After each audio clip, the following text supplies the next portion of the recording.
So hello friends, welcome to a new video. তোমরা দেখছো technologies YouTube channel. So friends, অনেকের মনে এই ডাউটটা থাকে যে লোকাল ব্রডব্যান্ড নাকি Jio fiber, Airtel Xstream fiber, BSNL fiber, এই বড় বড় কোম্পানির ব্রডব্যান্ড, তো কোন ব্রডব্যান্ড নেব। তো সেই জন্য আমি ভাবলাম একটা ভিডিও বানিয়ে দিই এই ব্যাপারে যে লোকাল আইএসপি মানে লোকাল ব্রডব্যান্ড নাকি জিও ফাইবার, এয়ারটেল ফাইবার, বড় বড় কোম্পানির ব্রডব্যান্ড। তো ফ্রেন্ডস, কোন ব্রডব্যান্ড সার্ভিস 2024 সালে দাঁড়িয়ে তোমাদের জন্য নেওয়া বেটার হবে, লোকাল আইএসপি নাকি বড় বড় কোম্পানির আইএসপি। সো ফ্রেন্ডস, পুরো ব্যাপারটা জানার জন্য ভিডিওটা অবশ্যই না টেনে পুরোটা দেখো। আর যদি চ্যানেলে ফার্স্ট টাইম দর্শক হয় তাহলে চ্যানেলটা অবশ্যই সাবস্ক্রাইব করেছো। সো চলো ফ্রেন্ডস, আজকে ভিডিওটা শুরু করা যাক। সো ফ্রেন্ডস, কোন কোম্পানির ব্রডব্যান্ড নেবে সেটা জানার জন্য তোমাদের সবার আগে কিছু স্টেপ ফলো করতে হবে, মানে কিছু জিনিস দেখতে হবে যে এই জিনিসগুলো ঠিকঠাক আছে কিনা, তাহলে কিন্তু তোমরা তারপর সিদ্ধান্ত নিতে পারবে যে কোন ব্রডব্যান্ড সার্ভিস ভালো। কারণ লোকাল কোম্পানি মানে যে সেটা খারাপ এমনটা কিন্তু নয়, আর জিও এয়ারটেল মানে যে সেটা ভালো এমনটাও কিন্তু নয়। সো কোন কোন জিনিস দেখতে হবে একটা ব্রডব্যান্ড চুজ করার জন্য সেগুলো এবার স্টেপ বাই স্টেপ বলবো। সো ফ্রেন্ডস, সবার আগে হলো স্পিড। সো ফ্রেন্ডস, যে কোনো কোম্পানির ব্রডব্যান্ড তোমরা ব্যবহার করো না কেন, তোমাদের আগে দেখতে হবে যে স্পিডটা কেমন আছে। মানে যদি তোমরা 40 Mbps প্ল্যান না, তাহলে তোমাদের দেখতে হবে যে সেটার আপলোড স্পিড এবং ডাউনলোড স্পিড দুটোই 40 Mbps আছে কিনা। স্পিড যেটা তোমরা নেবে সেটা দুটোই কিন্তু একই হওয়া চাই, আপলোড এবং ডাউনলোড দুটোই সেম হওয়া চাই, তবে কিন্তু সেটা পারফেক্ট কানেকশান। যদি 50 Mbps বা 60 Mbps কানেকশান না, তাহলে সেটা কিন্তু অবশ্যই আপলোড স্পিডও 60 Mbps হতে হবে এবং ডাউনলোড স্পিডও 60 Mbps হতে হবে, তবে কিন্তু সেটা পারফেক্ট কানেকশান। তো ব্রডব্যান্ড নেওয়ার আগে তোমাদের এটাও দেখতে হবে যে জিওর হোক বা এয়ারটেল হোক বা লোকাল কোম্পানি যেরকম সিটি, হ্যাথওয়ে, ডেন, অ্যালায়েন্স ব্রডব্যান্ড, ঠিকানা ব্রডব্যান্ড, এই সমস্ত যে কোম্পানি আছে, এই কোম্পানির ব্রডব্যান্ডই হোক না কেন, দেখতে হবে যে স্পিড তোমাদের ঠিকঠাক কে দিচ্ছে। যে যেমন স্পিড দাবি করবে সে যদি ঠিকঠাক স্পিড দেয়, সে জিও হোক বা এয়ারটেল হোক বা লোকাল কোম্পানি হোক, সেটা কিন্তু তোমাদের জন্য নেওয়া পারফেক্ট হবে। যদি তারা 40 Mbps স্পিড দাবি করে, তাহলে যেন আপলোড স্পিড এবং ডাউনলোড স্পিড দুটোই 40 Mbps হয়, তবেই তোমরা যে কানেকশানটা নেবে সেটা যে কোনো কোম্পানির হোক না কেন। কারণ অনেক কোম্পানি এমন হয় যে স্পিডটা তারা দাবি করে সেই স্পিডটা কিন্তু তারা দিতে পারে না, অনেক কম স্পিড দেয়, তো এইভাবে কিন্তু তারা কানেকশান দিচ্ছে, তো এটা কিন্তু ঠিক না।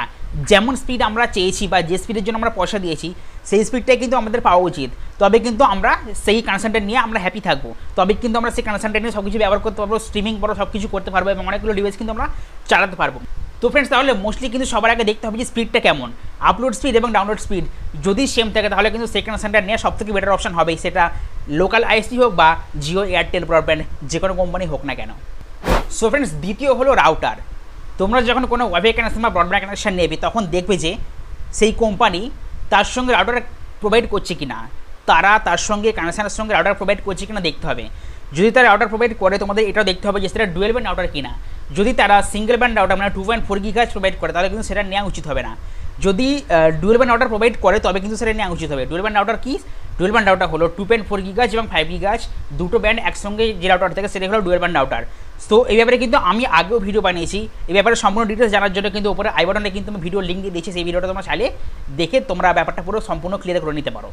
সো এটাই দেখতে হবে যে কোনো আইএসপি হোক না কেন, লোকাল আইএসপি হোক বা জিও, এয়ারটেল, বড় বড় সংস্থা হোক, দেখতে হবে যে ডুয়েল ব্যান্ড রাউটার তারা প্রোভাইড করছে কিনা, মানে 2.4 GHz এবং 5 GHz দুটো ব্যান্ডের সাপোর্ট করা ওয়াইফাই তারা প্রোভাইড করছে কিনা, তবে কিন্তু সেই কোম্পানির কানেকশন তোমাদের নেওয়া উচিত হবে, সেটা লোকাল আইএসপি হোক বা জিও, এয়ারটেল, বিএসএনএল, বড় বড় যে কোনো কোম্পানি হোক না কেন। সো অনেক লোকাল আইএসপি কিন্তু এখন তাদের সঙ্গে রাউটার প্রোভাইড করে যেগুলোতে কিন্তু ডুয়েল ব্যান্ড তারা প্রোভাইড করে, মানে 2.4 GHz থাকে, 5 GHz থাকে, তো সেগুলো নেওয়া বেটার হবে। তখন কিন্তু আমাদের জিও বা এয়ারটেল ফাইবার নেওয়ার দরকার পড়বে না, কারণ জিও, এয়ারটেল ফাইবার তো ডুয়েল ব্যান্ড প্রোভাইড করেই, তার সঙ্গে যদি আমরা লোকাল আইএসপিরও ভালো কানেকশন পেয়ে যাই, ভালো স্পিড পেয়ে যাই, যেমন আগে বললাম আপলোড স্পিড, ডাউনলোড স্পিড যদি আমরা সেম পাই, এবং যদি wifi band 2.4 GHz plus 5 GHz dual band হয়ে থাকে, তাহলে কিন্তু আমরা সেই কোম্পানিটাকে আরামসে চুজ করতে পারি, সেটা যে কোনো কোম্পানি হোক না কেন। তাই ফ্রেন্ডস, রাউটারটাও কিন্তু আমাদের দেখে নিতে হবে যে সেটা ডুয়েল ব্যান্ড আছে কি না, তবে কিন্তু সেটা নেওয়া ঠিক হবে এখনকার দিনে। সো ফ্রেন্ডস, পরবর্তী যে জিনিসটা আমাদের চেক করতে হবে একটা ইন্টারনেট কানেকশন চুজ করার সময়, সেটা হলো তারা কেমন প্ল্যান দিচ্ছে এবং কত দামে দিচ্ছে। যেমন ধরো লোকাল কিছু আইএসপি আছে যারা 500 টাকায়, 400 টাকায় কিন্তু ভালো স্পিডের প্ল্যান দেয়। যেমন ধরো 500 টাকায় 40 Mbps কানেকশান, বা 600 টাকায় দিচ্ছে তারা 80 Mbps কানেকশান, বা অনেকে 400 টাকা দিচ্ছে 30 Mbps কানেকশান। তো অনেক কম দামে কিন্তু অনেক আইএসপি ভালো ভালো প্ল্যানের সার্ভিস দেয়। বাট জিও ফাইবার বা এয়ারটেল ফাইবারে কিন্তু দেখতে গেলে, যেহেতু সেটা বড় ব্র্যান্ড, সেখানে কিন্তু 600 টাকা, 700 টাকা, 800 টাকা কিন্তু 40 Mbps, 80 Mbps, 100 Mbps এরকম কিন্তু প্ল্যান দেয়। সো মোটামুটি অ্যাভারেজ দেখতে গেলে কিন্তু বড় বড় কোম্পানির তুলনায় লোকাল আইএসপিগুলো একটু হলেও কমে তারা ইন্টারনেট সার্ভিস প্রোভাইড করে, মানে প্ল্যানের প্রাইস কিন্তু একটু হলেও কম হয়। সো এক্ষেত্রে দেখতে গেলে কিন্তু কম টাকায় প্ল্যান নেওয়ার ক্ষেত্রে লোকাল আইএসপি অনেক এগিয়ে। এখানে কিন্তু আমরা জিও ফাইবার বা এয়ারটেল ফাইবার না নিয়ে লোকাল আইএসপি ব্যবহার করতে পারি, যেমন সিটি, ডেন, হ্যাথওয়ে, এইসব যে ব্রডব্যান্ড কোম্পানিগুলো, অ্যালায়েন্স, এসব কোম্পানিগুলো, এরা কিন্তু জিও এয়ারটেল থেকে কোনো কোনো কোম্পানি অনেক কম দামে কিন্তু অনেক ভালো প্ল্যানের প্রাইস অফার করে।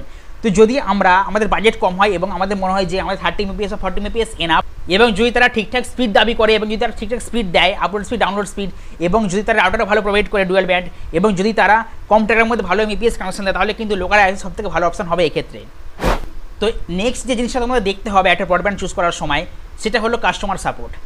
সো ফ্রেন্ডস, বলে রাখি যে জিও, এয়ারটেল, বিএসএনএল এগুলো যেহেতু বড় বড় কোম্পানি, তো এদের কিন্তু কাস্টমার সাপোর্ট অনেক ভালো হয়, কারণ এদের অনেক বড় টিম থাকে, অনেক ভালো ম্যানেজমেন্টের ক্ষমতা থাকে। সো এক্ষেত্রে কিন্তু লোকাল আইএসপি অনেকটা পিছিয়ে থাকে। হ্যাঁ, লোকাল আইএসপি এটা করে যে তারা যদি আমরা ফোন করে বলি যে কানেকশনের প্রবলেম হচ্ছে, তারা কিন্তু কিছুক্ষণ পরে লোক পাঠিয়ে দেয় বাড়িতে, আবার কোনো কোনো ক্ষেত্রে কিন্তু দেরিও করে। তো এক্ষেত্রে সব দিক থেকে দেখতে গেলে আমি বলবো যে জিও বড়, এয়ারটেল বড়, বড় বড় যে কোম্পানিগুলো, এই কোম্পানির সার্ভিস যদি আমরা ব্যবহার করি, তাহলে কিন্তু আমাদের কাস্টমার সাপোর্টটা খুব ভালো পাবো আমরা। আর যদি আমরা লোকাল আইএসপি ব্যবহার করি, খারাপ বলবো না, লোকাল আইএসপি কিন্তু ভালো সাপোর্ট দেয়, কিন্তু এদের তুলনায় যেহেতু এগুলো বড় বড় কোম্পানি, এগুলো কিন্তু ভালো সার্ভিস দেয়, এবং কিছু হলে কিন্তু হেল্পলাইন নাম্বারে কল করলে বা কাস্টমার কেয়ারে কল করলে এটা কিন্তু তার সলিউশন কিন্তু খুব তাড়াতাড়ি করে দিতে পারে। তো ফ্রেন্ডস, কাস্টমার সাপোর্ট দিক থেকে দেখতে গেলে কিন্তু লোকাল আইএসপির তুলনায় জিও বড়, এয়ারটেল বড়, এইসব বড় বড় কোম্পানিগুলো অনেক এগিয়ে আছে। এছাড়াও ফ্রেন্ডস, লোকাল কোম্পানিগুলো কী করে, তারা বড় বড় কোম্পানির সঙ্গে কম্পিটিশন করার জন্য কিন্তু অনেক সস্তা তারা প্ল্যানের প্রাইস দেয়, এবং তারা কিন্তু ভালো সার্ভিস প্রোভাইড করে। তো ফ্রেন্ডস, এদিক থেকে দেখতে গেলে কিন্তু লোকাল আইএসপি এগিয়ে আছে। তো ফ্রেন্ডস, এগুলো কিন্তু এরিয়া ভেদে হয়, সব জায়গায় কিন্তু সব লোকালিটিতে কিন্তু সব রকম কানেকশন সমান নয়। কোনো কোনো জায়গায় লোকাল আইএসপি ভালো, আবার কোনো কোনো জায়গায় কিন্তু বড় বড় কোম্পানির আইএসপি ভালো। তো ফ্রেন্ডস, তোমাদের লোকালিটি অনুযায়ী তোমাদের চেক করে দেখতে হবে যে তোমাদের এলাকার যে লোকাল আইএসপি সেগুলো কেমন আছে, কী কী কোম্পানি আছে, কী কী প্ল্যান আছে, তারা কেমন সার্ভিস দিচ্ছে, তাদের কাস্টমার সার্ভিস কেমন, তাদের কথাবার্তা ব্যবহার, তাদের সব কিছু কেমন দেখতে হবে, এবং তাদের প্ল্যানের প্রাইসও দেখতে হবে। সব কিছু দেখে কিন্তু তোমরা বিচার করতে পারবে যে তোমাদের এলাকায় যে কানেকশন পাওয়া যাচ্ছে ব্রডব্যান্ডে, সেটা কোন কোম্পানি ভালো পাওয়া যাচ্ছে এবং কোনটা সব দিক থেকে তোমাদের জন্য বেস্ট হবে। তারপরে কিন্তু তোমরা চুজ করতে পারবে যে তোমাদের জন্য কোন কোম্পানি বেটার হবে, সেটা লোকাল আইএসপি নাকি সেটা বড় বড় কোম্পানি জিও, এয়ারটেলের আইএসপি। আর সবার লাস্ট যে জিনিসটা তোমাদের দেখতে হবে সেটা হলো যে কস্ট, তার যে প্ল্যানের প্রাইস সেটা। অনেক সময় দেখবে বড় বড় যে কোম্পানিগুলো, যেমন জিও ফাইবার বলো, এয়ারটেল এক্সট্রিম ফাইবার বলো, এরা যে প্রাইসটা তোমাদের দেখায়, মানে প্যাকেজের যে প্রাইসটা দেখায়, সেটা কিন্তু জিএসটি ছাড়া দেখায়। তো জিএসটি কিন্তু তাদের যোগ করে তার কিন্তু প্রাইসটা অনেক বেড়ে যাবে।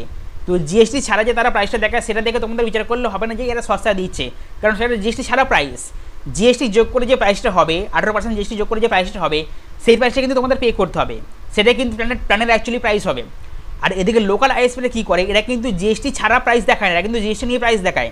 তো এক্ষেত্রে দেখতে গেলে কিন্তু লোকাল আইএসপি জিএসটি সময় প্রাইস দেয়, মানে প্রাইসটা দেখায়। তো আমরা কিন্তু যে প্রাইসটা আমরা দেখবো, মানে যেটা আমাদের দেখাবে যে এত টাকার প্ল্যান, সেটা কিন্তু টোটালি সেই টাকারই প্ল্যান, আমাদের কিন্তু এক্সট্রা পে করতে হবে না। আর যেগুলো জিও ফাইবার বা এয়ারটেল ফাইবার বড় বড় কোম্পানি, তারা কী করে, জিএসটি ছাড়া তারা প্রাইস দেখায় অনেক সময়। তো সেগুলো কিন্তু যে প্রাইস দেখায় তারা, সেগুলো কিন্তু দেখে বিচার করলে হবে না যে এই টাকার এই প্রাইস, কারণ জিএসটি ছাড়া তাদের জিএসটি যোগ করে যে প্রাইসটা হবে, সেটা কিন্তু আমাদের কাউন্ট করে নিতে হবে। তারপরে কিন্তু আমাদের চিন্তা করতে হবে যে আমরা এই কানেকশান নেবো নাকি এই কানেকশান নেবো। সো এটা তোমাদের ভালো করে দেখে নিতে হবে যে জিএসটি ছাড়া দেখাচ্ছে নাকি জিএসটি সমেত দেখাচ্ছে। তারপরে কিন্তু তোমরা প্ল্যানের প্রাইসটা বিচার করবে যে কোনটা ভালো হবে তোমাদের জন্য, তারপরে কিন্তু তোমরা কানেকশান নিতে পারো। সো ফ্রেন্ডস, এই কতগুলো ছোটো ছোটো টিপস আমি তোমাদেরকে বললাম, এগুলো তোমরা যে কোনো ব্রডব্যান্ড কানেকশান নেওয়ার আগে দেখতে পারো যে ঠিকঠাক আছে কি না। যদি তোমাদের ঠিকঠাক লাগে এবং তোমাদের এরিয়ায় যদি এই জিনিসগুলো ঠিকঠাক থাকে, কাস্টমার সাপোর্ট বলো, রাউটারের সার্ভিস বলো, এবং প্ল্যানের প্রাইস ঠিকঠাক থাকে কিনা সেটা বলো, বা ধরো ইন্টারনেটের যে স্পিড, সেটা upload speed, download speed same আছে কিনা, তো এই সব কিছু কিন্তু তোমাদের দেখতে হবে। তারপর তোমাদের একটা ডিসিশন নিতে হবে যে আমরা লোকাল আইএসপি নেব নাকি আমরা জিও, এয়ারটেল বড় বড় কোম্পানির ব্রডব্যান্ড নেব। আর লোকাল মানে যে খারাপ লোকাল এমনটা কিন্তু নয়। লোকাল মানে কি, এগুলো হলো বড় বড় কোম্পানি থেকে নেওয়া কানেকশান। শুধুমাত্র তোমাদের বাড়িতে বড় বড় কোম্পানি যেহেতু ডাইরেক্ট আমাদের ফাইবার কেবল পৌঁছতে পারে না, সেই জন্য কিন্তু লোকাল আইএসপি সেই দায়িত্বটা নেয় যে তারা তাদের মতো করে ফাইবার কানেকশান নিয়ে লোকের বাড়ি বাড়ি পৌঁছে দেবে এবং তারা তাদের মতো করে ব্যবসা করবে। এই জন্য লোকে লোকাল বলে। ইন্টারনেট কিন্তু একটাই, ইন্টারনেট পৌঁছে দেওয়ার যে লোক সেগুলো কিন্তু আলাদা, সেটা ডাইরেক্ট জিও এয়ারটেল থেকে আসছে নাকি সেটা লোকাল আইএসপি হয়ে আসছে, এটাই কিন্তু পার্থক্য। ইন্টারনেটটা ঘরে আসা নিয়ে দরকার, সেটা লোকাল আইএসপি হোক বা জিও এয়ারটেল হয়ে আসা হোক। শুধুমাত্র বড় বড় কোম্পানি হলে তাদের সার্ভিস ভালো হয়, আর লোকাল আইএসপি হলে কিন্তু সার্ভিসটা একটু তুলনামূলকভাবে কম বেশি হয়, অ্যাভারেজ থাকে। এবং সদিক থেকে দেখতে গেলে কিন্তু বলবো যে ঘরে যদি ভালো ইন্টারনেট কানেকশন দরকার পড়ে, তাহলে বলবো যে সব দিক থেকে বিচার করে দেখলে লোকাল আইএসপিও কিন্তু বেটার, আর জিও এয়ারটেল বলো, বিএসএনএল বলো, এগুলোও কিন্তু বেটার। লোকালিটি অনুযায়ী দেখতে হবে যে কোনটা তোমাদের এরিয়ায় বেস্ট, সেই কানেকশানটা কিন্তু তোমাদের নেওয়া সবথেকে ভালো অপশন হবে। তো ফ্রেন্ডস, আশা করবো যে তোমরা ব্যাপারটা অবশ্যই বুঝতে পারলে তোমাদের জন্য কোন আইএসপিটা নেওয়া বেটার হবে, লোকাল ব্রডব্যান্ড নাকি জিও এয়ারটেল ব্রডব্যান্ড। সো যদি তোমাদের আর কোনো ডাউট থাকে তাহলে তোমরা সেটা কিন্তু অবশ্যই কমেন্ট বক্সে মতামত করবে, আমি সেই ব্যাপারে অবশ্যই ভিডিও বানাবার চেষ্টা করবো। আর যদি চ্যানেলে ফার্স্ট টাইম দর্শক তাহলে চ্যানেলটা অবশ্যই সাবস্ক্রাইব করে যাবে আর ভিডিওটাকে সবার মধ্যে শেয়ার করবে। আর এই চ্যানেলে কিন্তু আরও অনেক ভিডিওস আছে, সেগুলো কিন্তু আমি ওপরে আই বাটনের লিঙ্ক দিয়েছি, সেখান থেকে দেখতে পারো, বা স্ক্রিনে দেখতে পাচ্ছ কার্ড দেওয়া রয়েছে, সেখান থেকে তোমরা চালিয়ে দেখতে পারো। সো চলো ফ্রেন্ডস, আবারও ভিডিও আসবো অন্য কোনো ভিডিও নিয়ে। ততক্ষণ তোমার ভালো থেকো, সুস্থ থেকো, নিজেদের খেয়াল রাখো। Till then, good by.